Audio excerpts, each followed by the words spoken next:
All right, y'all, I'm back for 6:14. I was gonna change my outfit or my lipstick, but I was like, it's too much. I'm not gonna pretend. So this is what you get. Okay, so 6:14 opens up in a completely different way than 6:13. The music is celebratory.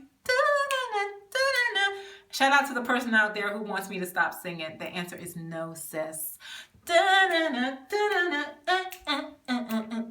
And we see Marcus at the lectern, not the lectern, at the podium in the press room, and the double entendres that we get between Marcus addressing the press and Olitz and Quinn, and also who else shows up in here? Melly and Luna. I'm just gonna go through them, and I'm gonna save and I'm gonna, some special shout outs to Olitz because woo, I listened to that scene with Beats headphones, y'all, and bow chicka bow. I had some feelings.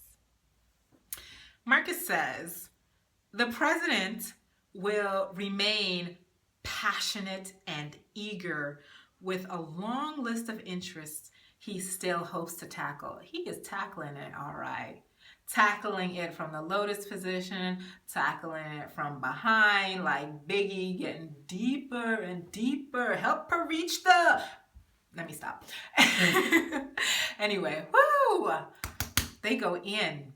I can't ignore it. Did y'all see Olivia was basically begging for mercy with her hand against that headboard, knocking off the glass off the nightstand, scrunching up the face. And if you listen with the Beats headphones, she most assuredly tells Fitz harder. And you see Fitz kind of react and hear him like moan more. I just love them. I swear to God, a lot of other people will have sex on this show and it's just vaginal dryness, and these two can look at each other, let alone breathe and like graze their teeth over a shoulder, and I am just like, ah! Okay, doing too much.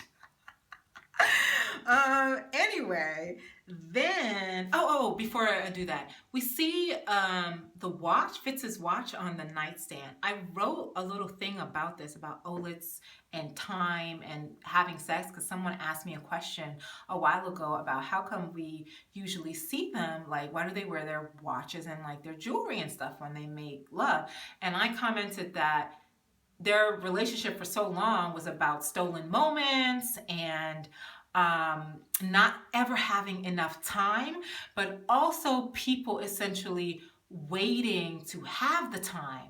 And in this scene with them, not this first one, but sort of towards the end of this little montage, we get another kind of countdown reminding us about how much time they have left in the White House. And they're happy about it because it's almost as if we only have 9 more days of this, then we can be free. We can actually kind of be out and plan lives for ourselves, so they think. And so I thought it was very purposeful to show that Fitz's watch was off and on the table. So we're still kind of aware of time in this countdown, but these two people are no longer stealing time and they're free from it when they're making love. They're kind of in the moment and not kind of reminding themselves that one of them or both of them have to go back to another life or try not to be discovered in this White House. So it lends to things feeling very differently this time around. And if I can find that Q&A, I'll put it up on my site so that it's in my recent reblogs. But I just love that part. And it's the second time in 2 episodes that we've heard them remark on the time they have left. And I don't think it's about their relationship, but it is about this kind of almost countdown to freedom for them, right?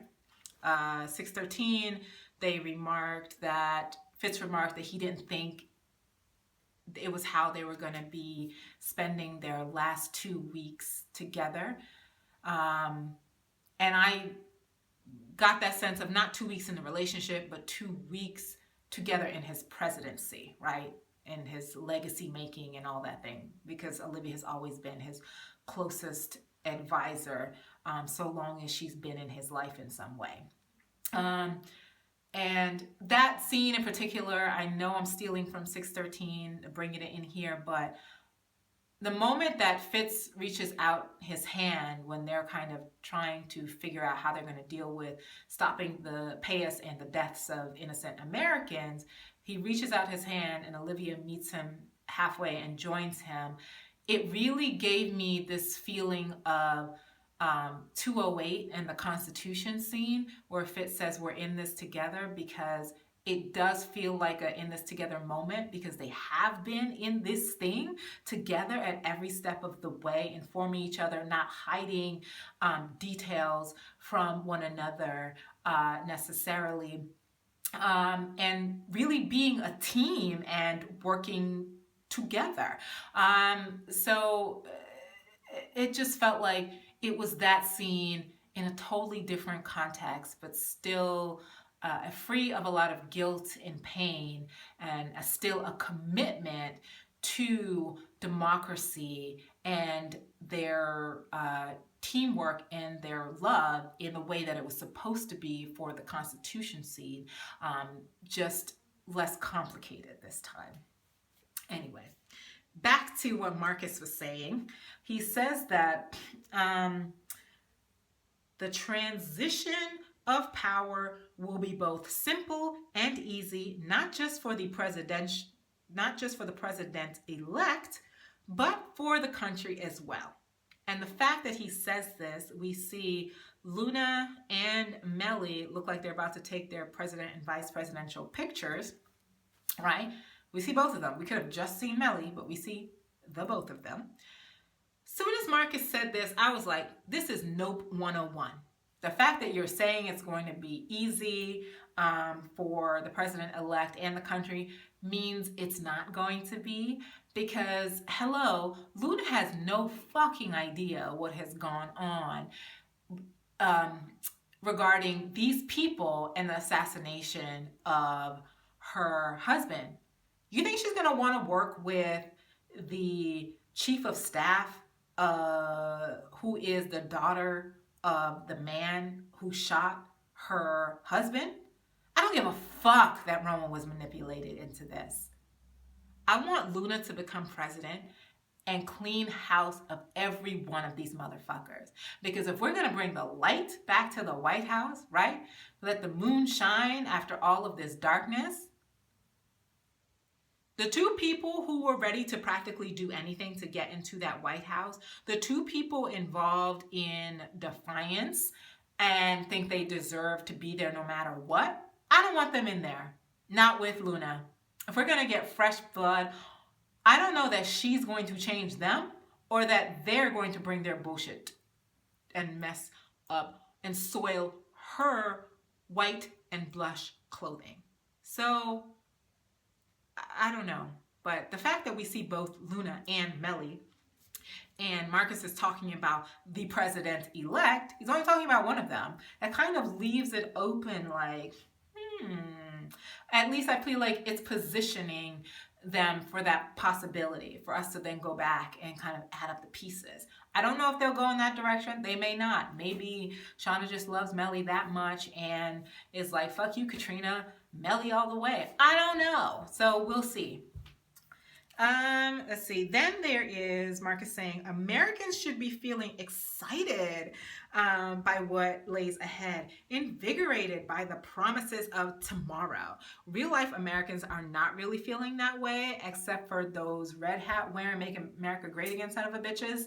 And the people who think they're not racist. Those are the only people that are feeling excited by the promise of tomorrow in real America. But in the Scandalverse, I thought that's really interesting that he says that with Melly becoming president, because what exactly is supposed to be different with Melly becoming president? Now, if we're thinking Luna would be president, then yeah, I I guess it could be feeling excited about what lays ahead. But I get it. People should be excited because they're kind of, at least America thinks they're out of the shadows now with the death and violence and threat that has, and confusion that has dogged the Republic since November. But, you know, with scandal, these things always mean more than one thing. And then we kind of, and when he says that, we see Quinn and Huck, which, how cute. Huck is going to be maid of honor. That's so cute. Quinn, you know, with this wedding dress on, and she looks lovely. But part of me just doesn't think that Quinn is actually going to marry Charlie. I think Charlie is fine with Quinn, but especially after this episode, I just don't know that girlfriend's going to actually want to get married. We'll see. Then Marcus says, I am more optimistic about this country's future now more than ever. We may just have a week and a half left, but we're not done. We're not even close to done. Trust me, when we're done, when we're finished, you'll know. And we get Olitz in bed again, plopping down from their morning love fest.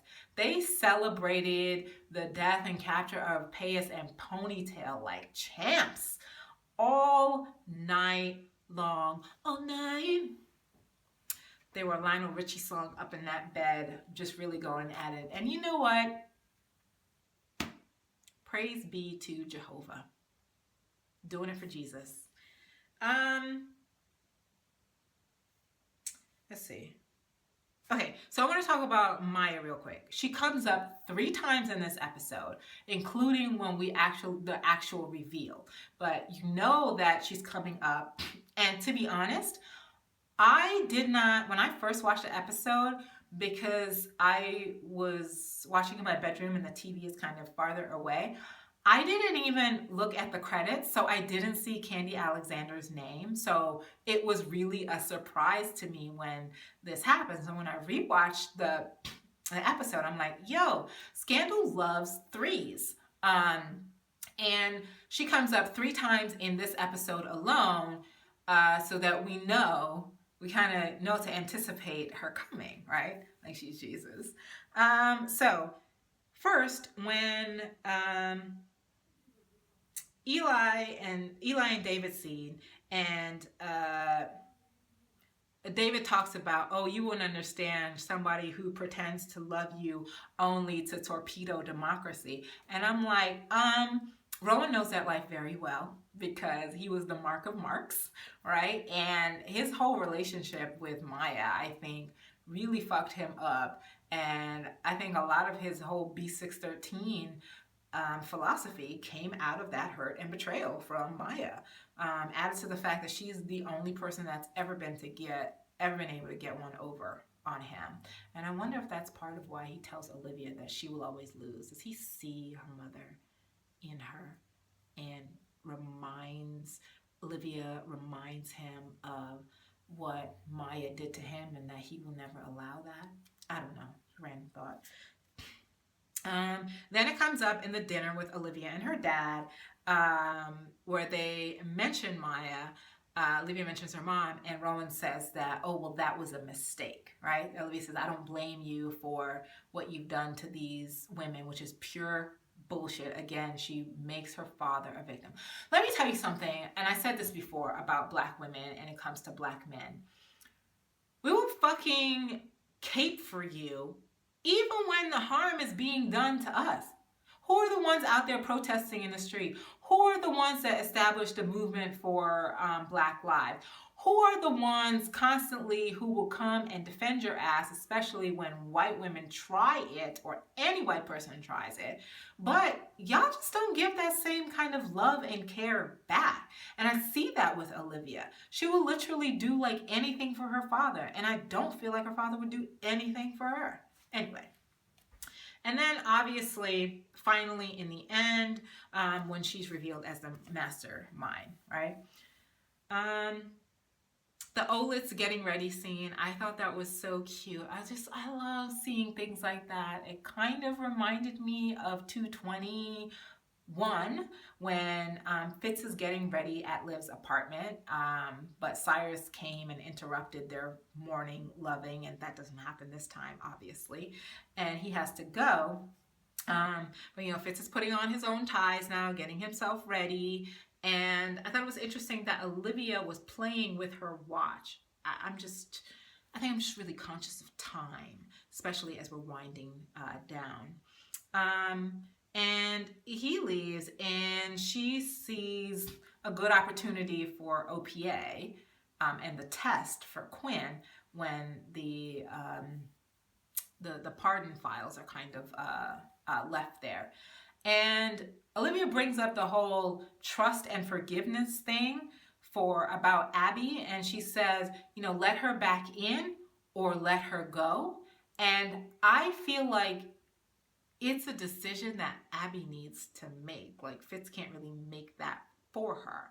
And maybe Olivia is coming from a place, is bringing that up from her own past, because we know that she has said to Fitz before to let her go, right? Because she couldn't be with him, so just let me go and let me be free. We all remember that infamous 204 scene, Beltway unbuckled, when he calls her to a dinner of one, and Fitz says anything but that. In this situation with Abby, I really do feel like Abby's gonna have to decide, do you want to be there or do you not? Fitz and Abby, neither one of them want to be the ones to address the problem that's between them. They're both kind of thinking the other person needs to do it, so it's like really awkward. And like I said in my previous video, I really think that this is more about trust and not so much about forgiveness. I think it's hard for Fitz to hold on to a grudge, and especially the way, in this instance, the way Abby approached Fitz about being a friend. I don't think he's holding that against her, but Fitz has been betrayed by so many people. And Abby is not Olivia Pope, so I feel like, I wonder if Fitz is meting out consequences for betrayal to people who are not Olivia Pope. So OPA and Charlie, because I don't know if he's really OPA, are discussing, OPA's future. And I feel like everybody in the situation is right. Charlie's like, look, the writing's on the wall. There's not going to be any place for us. Olivia's moving to the White House. Quinn is like, no way. She wouldn't do that. We're going to figure this out. And Huck is like, I don't really know. I don't know if this is her legacy. I don't know what she wants. And I feel like everybody is right. I don't know that Olivia completely knows what she wants either. She's got this shiny thing that is the White House, and it's her focus. I think Olivia wanting to move on from OPA has been in the works since season 5. Since she was with Fitz in the White House, and definitely since she left the White House, especially having tasted power in that Oval, and confirmed for herself and going back to OPA that I am not really fulfilled here. There is something more that I want, and I don't really know what it is. And she kind of got directed into this course to the White House by her father, because she didn't necessarily express a desire to go after that. But maybe her father saw that she was kind of desperate and overcompensating, as he said to her in 5:10, and was trying to put her out of her misery or help her by giving her a sense of direction. But does she really want this? That's a question that I don't think we really know. In this scene as well, Charlie brings up going to all these different islands for their honeymoon, and Quinn is like, there's no way I can do that. There's not gonna be any time. There's gonna be so much to do here. And I was like, and I've said this before, but I just don't really see Quinn marrying Huck. I mean, Freudian slip. Marrying Charlie, maybe that they will still be together, but there is the question of marriage, because marriage was the first word spoken in 601, and it was out of Quinn's mouth, but it doesn't mean that Quinn's necessarily the one that's going to get married. I really hope if we're thinking about third time's the charm, right? 410, we get Olivia dreaming she's married to Fitz. In 5, in 610, we get Olivia daydreaming in her alternative reality. We would see her marrying Fitz. Do we get the third time Olivia marrying Fitz at her own request? We shall see. I don't know. Or maybe they just decide to make a commitment together by moving in somewhere local.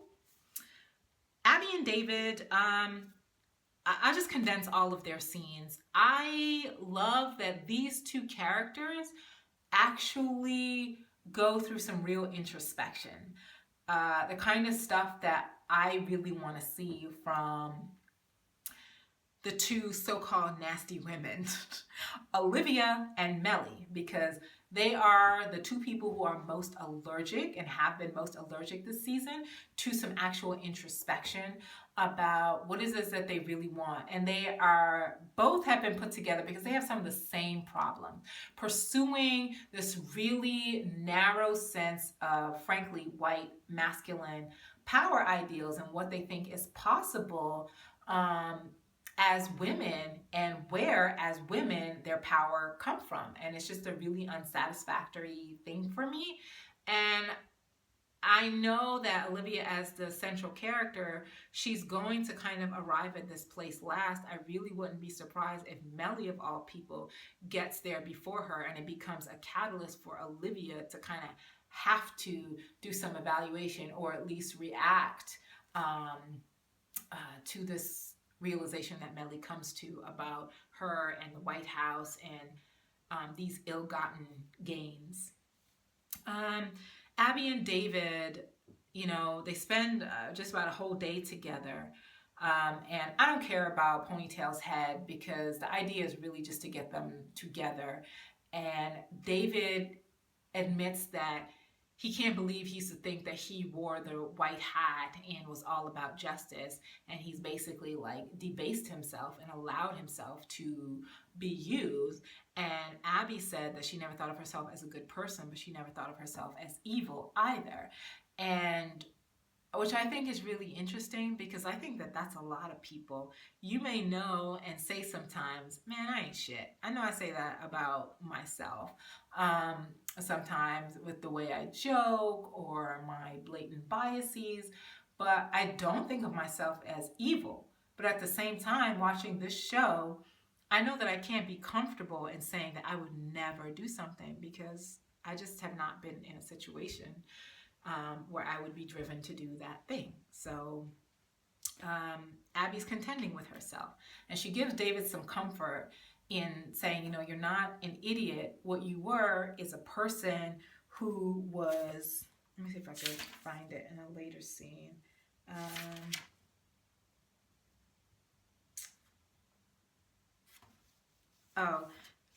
This idiot who was lonely and alone and saw something shiny and warm, and you reached for it, she, Ponytail, made me feel like something, right? And I kind of feel like there are a lot of people that this could kind of apply to. Like, did it apply to Rowan back in the 70s as well? He talked about feeling like somebody, right? Somebody who makes you feel powerful, and that you could be powerful, but ultimately your power doesn't derive from what somebody else bestows upon you. It derives from your own sense of self and what you're driven by, and your desires and what you want out of life and what you want to contribute to life as well, right? This whole talk about legacy is really about what are the things that you're leaving to be useful to other people, right? What are the things that you're offering that aren't just about you?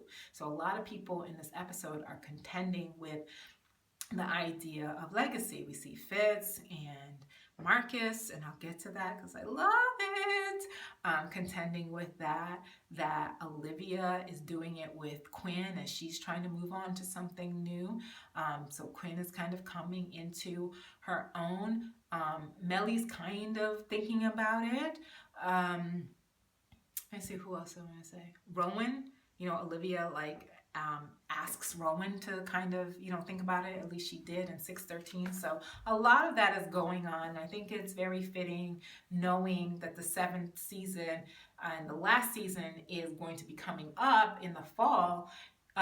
This story is coming to a close, which, by the way, means it's not a soap opera. It's not a domestic. It's not a domestic show that could just go on and on and on. It has a definite kind of time period. The show is kind of essentially set place within roughly 8 years. We start 2 years in and flash back across 2 years before that, but the whole thing kind of spans 8-9 years, and maybe it'll end up being about 10 years in the Scandalverse. But it's a show that has a definite ending and a point that the heroine needs to reach, at least in the creator's mind. Whereas Grey's is a soap opera because it's really just about the hospital and Meredith's kind of adventures, and it can literally go on. And this is not the same kind of show. So people out there boo-hooing, and including the people out there who are really pressed to kind of hate on this show and celebrating it like the way that they have celebrated the cancellation of Sleepy Hollow. This is not the same thing. So just stop it because you look ridiculous. I think it's appropriate for the show to be ending because some of you wanted my thoughts on that. At the same time, I am coming from a kind of European perspective where I think American shows go on far too long. And so if I would have had my way, they could have condensed this entire story to 5 seasons or 7 seasons with 16 episodes each season and cut out some of the extra stuff, especially in season 4, good God. But in any case, I think it's appropriate. I am going to miss them wildly, and there's going to be a space that opens up in my life, and I won't know what to do with that. I will cross that bridge when I get there. So I'm not sad about it, but I will miss them. Anyway, back to what I was saying. Okay, I want to talk about Fitz and Marcus, right? So this is the first real scene that we've actually seen between them, and I love it. And I did not see this pairing coming. But if we think about the AU, right? And what they eventually decide to partner on, which is criminal justice reform. Olivia and Marcus were the ones involved in that, and Olivia's AU. And here we see that it is Fitz and Marcus, and it completely fits for what Marcus used to do. And it connects to the importance of the Brandon Bill. I'm telling you, if you haven't read that piece that I wrote about Olitz and the Brandon Bill and the connection of their love and this bill and justice and Black people, anyway, you should read it. Yeah, so I love that this scene kind of cements that was an important part of Fitz's legacy, but also the political sense that it wasn't enough, and that the White House has its limitations, that everything is about compromise, and that all of the work that needs to be done doesn't only take place there. And I wonder if this is kind of setting up a contrast between the work that Fitz and Marcus will be doing and any kind of contention with, if Liv stays in the White House, are they going to butt heads on this? If Mellie is the president and she has a Republican administration and they have a Republican Congress, because I don't know what kind of Congress they elected when they elected the president, is there going to be a problem? Or what if Olivia and Mellie get booted out of the White House? If Luna finds out about what happened with Francisco and their role in everything, is she not going to have a friend in the White House? Just as Reston in her AU was not, a friend to her when she and Marcus went to, try to talk about the bill that they wanted introduced on the floor, right? They had to find another way. So we'll see. But I was thinking about all of those things. The other thing is, I love when Fitz said, if you want to test a man's character, give him power. Like, that could literally, this is like, I need to adjust this. That could literally apply to Olivia as well. Her character really started to be tested when she got a taste of that power in season 5. And we have been following this thread of her getting bitten by that, since then. And it hasn't reached its ultimate conclusion yet. And obviously we know that that's true for lots of characters and Fitz as well. Fitz and Marcus are a really interesting pair because, as you will recall, and I wrote a little something about this, Fitz and Marcus were the two characters in 504, One for the Dog, no, not One for the Dog, Dog Whistle Politics, when Liv was being harangued in the media as Fitz's mistress in these really kind of misogynoirist ways that were completely about the intersections of her being both Black and a woman. Marcus joins OPA in order to do something good for Olivia, to go defend her on TV and to protect her in the way that she showed up for him. And Fitz also chose to do the right thing by showing up for Olivia as well, to kind of eliminate some of the shame, which I predicted as well. I gotta hurry up. I forgot I have to go.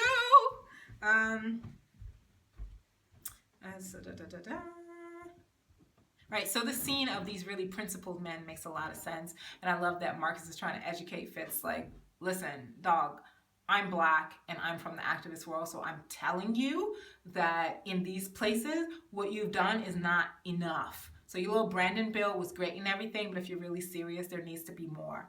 I love that he left Fitz there to absorb that, and Fitz didn't try to turn it into a wounded white ego and make it all about him. He just kind of left it, and he comes back to Marcus later, and they arrive at a really good plan, which is a great shout out to Tony Goldwyn's real life charity involvement with the Innocence Project, which is dedicated to exonerated people who have wrongly, using DNA evidence, who have wrongly been in prison, and a lot of those people happen to be Black as well.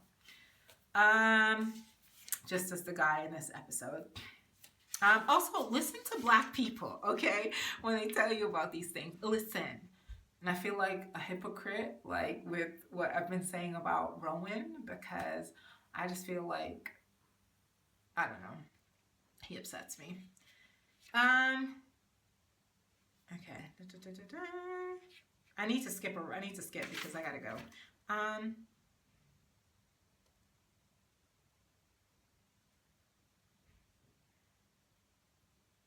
I want Jake to shut the fuck up about Abby and her, about what's right and what's wrong. Like, who are you to even talk? Do you have the moral high ground on anything? Bitch, do you even have the moral mid ground on anything? Shut up. Speaking of Peter, I really loved how they kept him in this lane, this episode, as NSA guy, who was a useful tool in many ways. His presence upsets me far less when, he's involved in a narrative that way. Like, stop just trying to shoehorn him with Olivia. I've had enough of that pseudo incestuous relationship and its grossness. So I'm glad that's at an end. And Lakers.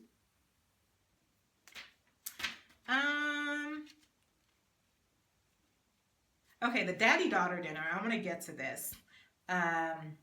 Because Rowan says, from where you'll be standing, there will be no place for others, for love. It's easy to say before you have power, but then you have it, and your head begins to expand, telling you that you can do anything, that you deserve everything, that you have earned the right to happiness, to love, to family, that you may now break the one golden rule. That's when you know that you failed. That's why I must go away. Otherwise, you will risk yourself at the pinnacle of power for me. So, yeah, remember what I said about listen to black people? In this instance, don't listen to this guy. And Olivia does look like, here we go, old man, again. Because the shit that he's telling him, one, it's really self-centered of him because he's centering himself here. He's centering himself as the one that Olivia would sacrifice herself for. And we just saw her 2 episodes ago being willing to do that, put herself in prison to save his old motherfucking ass, her young self. And he's centering himself as the most important in her life, which means also that if there's no place for family, for love, for all of that stuff, it means that she's supposed to discard Fitz too. And that by default, Rowan then becomes or remains the most important man in her life, which I told you from the last review of 613 that this is what he's been angling for the whole time. He doesn't want her to find any man because he doesn't want to become extinct. He doesn't want to become replaced. So he's laying on this philosophy to hopefully stick with her as he leaves. And it's the same old bullshit that he's been peddling even after what's happening to him, right? He sees that, oh, now I can be used as a weakness against you. Stop. One other thing, the coffee thing that happens in that scene when the guy comes and asks, can he give coffee? And Rowan says, remove yourself, like he's Mustafa or something.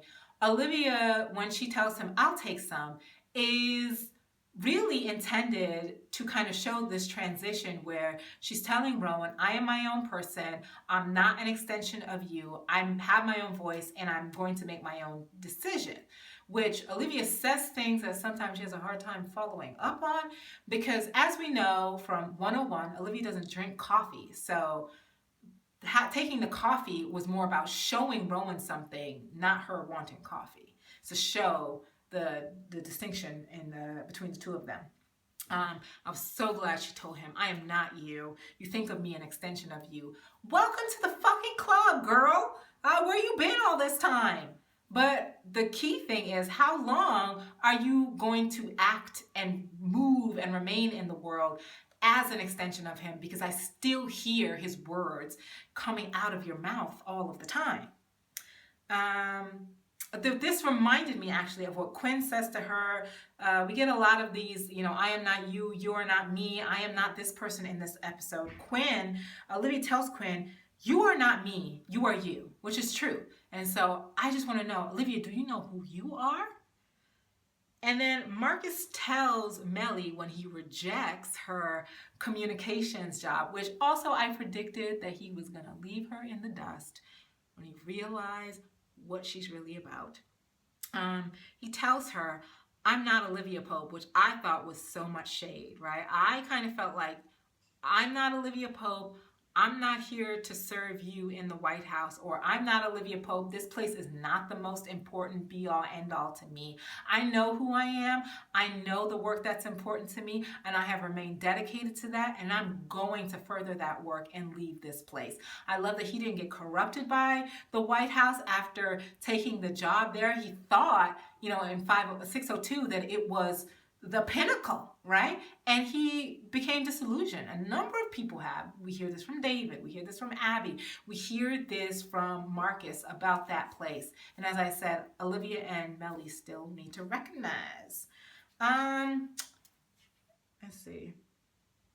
One thing I didn't like is that Rowan does not reassure Olivia at the dinner when she said, basically if mom was a mistake, then that means I was too. He laughs and then he says, you're smarter than me. But he doesn't reassure her. I didn't like that. Let's see. The Liv and Quinn showdown I liked, but I did feel like Olivia was pulling a Rowan on Quinn with the whole lesson thing or test that she was doing. And we've seen this setup of Liv really wanting to hand off OPA to Quinn since 514. And the argument that happens between them is essentially a extension of the argument that they have in 514, where Olivia tells her, I was kidnapped. They tried to take my freedom from me. I'm not going to let anybody do that again. I'm out for myself now. This is about me. And so she's still on that road, which, sometimes you need to be kind of selfish to figure out what it is that you want and who you are. And Olivia is still on that quest and she's getting there, but I don't feel like she's fully there yet.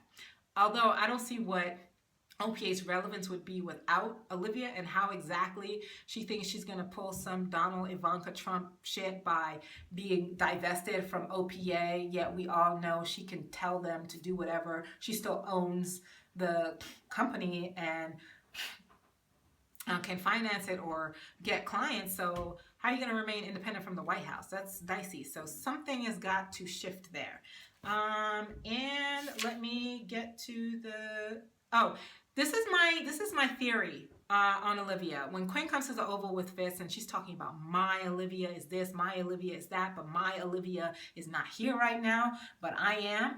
Like, there's always this parallel between Quinn and Olivia. Quinn introduces us to the Olivia Pope. It's through her that we find out about her greatness and her reputation and all this stuff.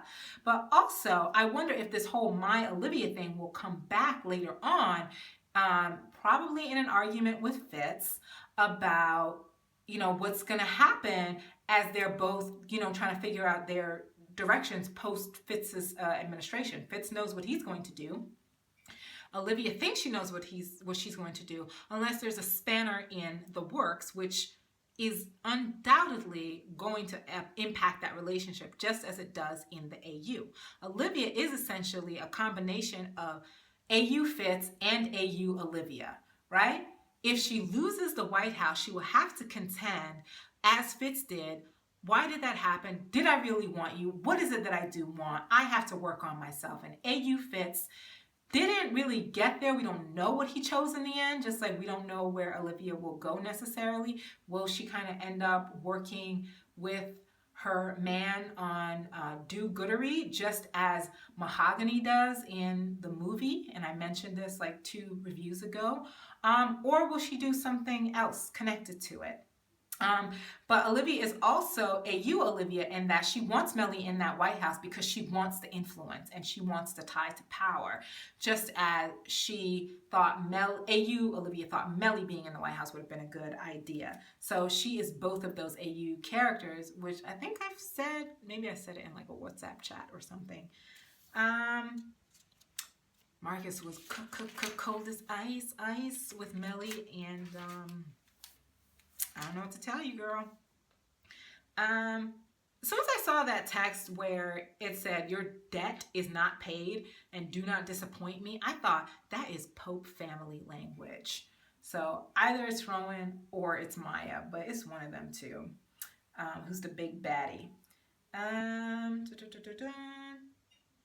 Oh, I have to say that during Fitz's interview that he's having in the Oval Office, I kind of got a little bit touched because he's talking about criminal justice reform and how for so many Americans there isn't a safety net, right? They don't receive the same protection.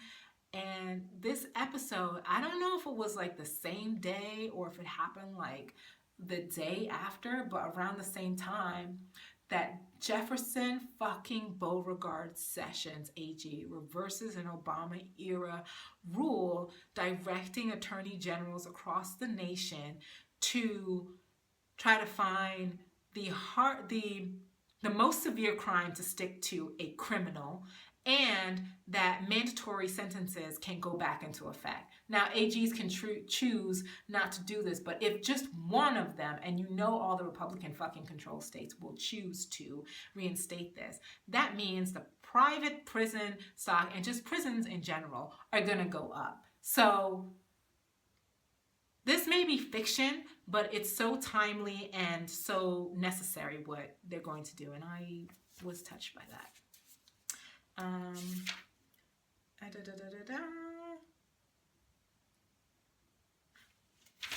Let me see what else. Okay, so lastly,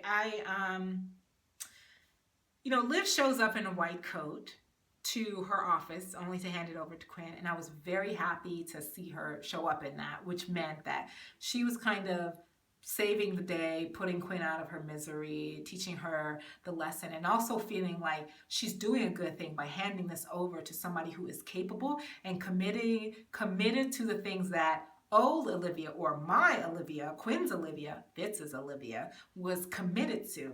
But there's still all this conflict going on with the black and the white underneath.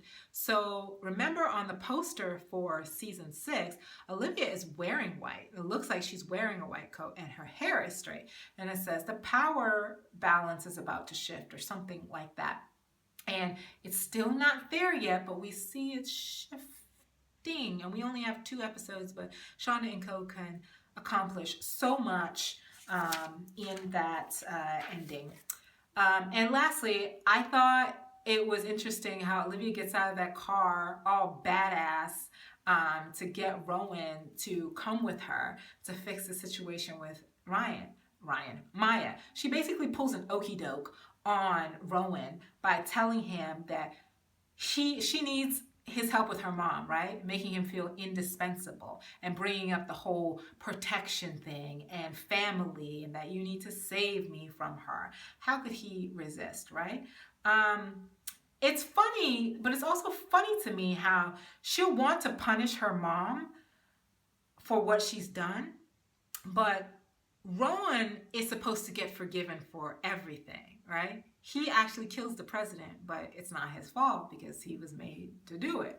But your mom, she's responsible for everything. She just doesn't have the same relationship that she has with her father. And I feel like Olivia can't truly come into her power until she repairs that relationship. She is not going to understand the power that she possesses by only taking advice from her black father. She needs her black mother who has tried over the years to impart certain wisdoms to her when she's seen her, about her obsession with her father, about how she's just like him, which Olivia tried to reject, about how Olivia needs to wield this power so she can feel important, right? That she's replacing a sense of self-importance with all of this uppity fantasy world stuff. So it would please me so much that if this had something to do both with getting back at Rowan, for the ways in which he has punished and made her life hell, 2, trying to make this whole quest for the White House unattractive to her daughter, because she doesn't want her in the White House. She thinks that place is a trap. Remember in 3:15, she tells her, you think you're family, but you're nothing but the help. So Olivia will never be anything but the help to Mellie. So, because there's not going to be any love there in that place, right? And now Mellie is back to being like lonely and having no love. Terrible. So we'll see what happens. But maybe I'm a fucked up person, but I am really glad to see Maya back. I have wanted her back because, like I said, she is really the key to Olivia actually being able to transition her power and really embrace and come into herself. But Maya is fucked up. She has caused a lot of destruction and selfishly kind of chosen her own work, which has created distance and abandonment in her child's life. Yes, Rowan punished her, but punished her for what she was trying to do. And it's perfect that Maya was trying to destroy democracy because she's a rebel. She doesn't give a fuck about democracy. She wasn't even born in America, right? She was born in East London, London town. So I hope we'll get to know more, but I hope that she's not just here for these 2 episodes. I know I really want our relationship between the 2 of them, and maybe that's just me, because I always wanted to repair my relationship with my mother after all of that distance and hurt and pain. So I acknowledge that maybe there's a part of me kind of projecting myself in here, but I'd really like to see Maya play a more important role in Olivia's life, and one that's not as fucked up as her father has played. So, okay, I'm done. I gotta go. Bye, guys.